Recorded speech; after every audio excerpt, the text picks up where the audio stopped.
السلام علیکم ورحمۃ اللہ وبرکاتہ۔ اگر آپ چاہتے ہیں کہ 9th کلاس اسلامیات میں 90 پلس مارکس آئیں تو یہ ویڈیو آپ کے لیے مسٹ واچ ہے۔ آج میں آپ کو بتاؤں گا کہ آپ نے ایگزام میں پیپر پریزنٹیشن کیسے امپروو کرنی ہے تاکہ ایگزامینر آپ کو فل مارکس دے سکے۔ سب سے پہلے جلدی سے ایک اوور ویو لے لیتے ہیں۔ آپ کو معلوم ہے سب کو کہ 20 مارکس کے MCQs آتے ہیں اور 40 مارکس کے شارٹ کویسچن آتے ہیں اور باقی 40 مارکس کے حصہ سوم سے لانگ کویسچنز آتے ہیں جو احادیث، شخصیات اور تفصیلی مضامین پر مشتمل ہوتے ہیں۔ اسٹوڈنٹس کی بگیسٹ مسٹیک یہ ہوتی ہے کہ وہ ٹائم مینجمنٹ نہیں کرتے۔ MCQs 15 سے 20 منٹ میں، شارٹ کویسچنز اگر آپ کے 20 شارٹ کویسچن ہیں تو آپ کو 40 منٹ کے اندر وہ کمپلیٹ کر لینے چاہیے۔ اس کے بعد جو آپ کا باقی ٹائم بچے گا وہ لانگ کویسچنز کے لیے ہوگا۔ یاد رکھیے کہ سٹارٹ میں ہی آپ نے سلو نہیں ہونا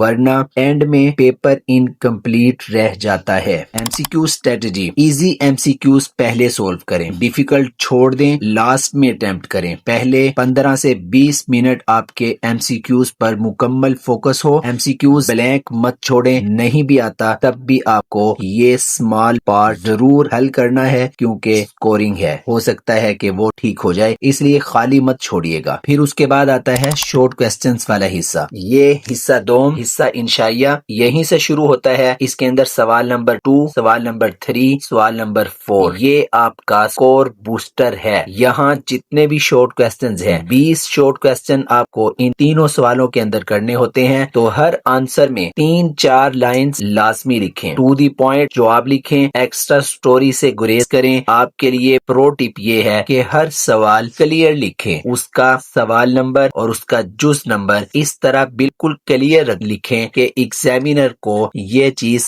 امپریس کرتی ہے اور پیپر چیکنگ کے دوران اس کے لیے بہت آسانی رہتی ہے۔ سوال نمبر 2 میں بھی شارٹ کویسچن ہے، اس طرح ہائیڈنگز کو کلیئر کیجئے اور رائٹنگ کو صاف ستھرا رکھیے۔ اور پھر سوال نمبر 3 میں بھی مختصر سوالات و جوابات ہر ایک شارٹ کویسچن کے پارٹ کو شروع کرنے سے پہلے ضرور لکھیے تاکہ ایگزامینر جو کہ بہت جلدی میں سینکڑوں پیپر، ہزاروں پیپر پینڈنگ میں جو اس کے سامنے پڑے ہوتے ہیں وہ بہت تیزی میں ان کو چیک کرنا چاہتا ہے، جب آپ سوال نمبر 3 کے ساتھ مختصر سوالات و جوابات لکھ دیں گے تو وہ کنفیوز نہیں ہوگا، سمجھ جائے گا کہ یہ میں شارٹ کویسچن والا پارٹ اس کا چیک کر رہا ہوں۔ اور جب آپ سوال نمبر 1 لکھ کے اس سوال کی ہائیڈنگ دے دو گے کہ رشک اور حسد میں فرق، ہائیڈنگ دینے سے ایگزامینر پر یہ بات کلیئر ہو جائے گی کہ اس اسٹوڈنٹ کو یہ سوال بہت اچھا آتا ہے اور وہ اس کو جلدی سے دیکھ کے فوراً نمبر دے دے گا کہ اس نے اسی سے ریلیٹڈ لکھا ہوا ہے۔ اور عام طور پر ایگزامینر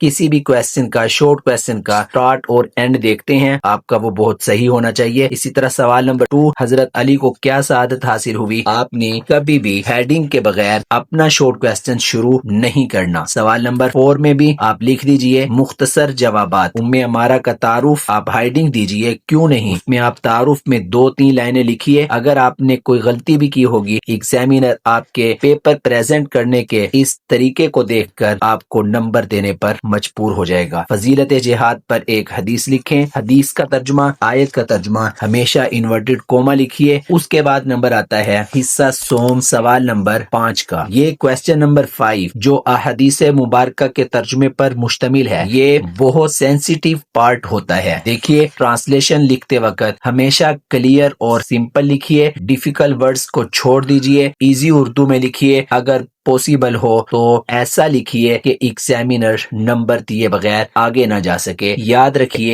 غلط ترجمہ لکھنے سے بہتر ہے کہ آپ کریکٹ لکھیں چاہے کم لکھیں۔ اس کے بعد آپ کا اسلامیات کے پیپر کا کویسچن نمبر 6 آتا ہے۔ یہ شخصیات پر مختصر نوٹ لکھنے پر مشتمل ہوتا ہے۔ آپ کو شخصیات والے اسلامیات کے چیپٹر میں سے 4 شخصیات کے نام بتائے جاتے ہیں، ان میں سے کوئی سے 2 پر مضمون لکھنا ہوتا ہے، لیکن وہ ایک مفصل مضمون نہیں بلکہ کچھ مختصر نوٹ ہوتا ہے کیونکہ 5 نمبر پر مشتمل ہے۔ آپ اس کی ہائیڈنگ دیں، سوچ سمجھ کے، غور و فکر کر کے چوز کر لیجئے کہ امام زین العابدین پہ لکھنا ہے، ابو القاسم قشیری پہ لکھنا ہے، ام عمارہ پہ لکھنا ہے، اسماء بنت ابی بکر پہ لکھنا ہے، یا ان 4 میں سے جو بھی آپ کو ایزی آتے ہوں وہ لکھیے اور 2 کو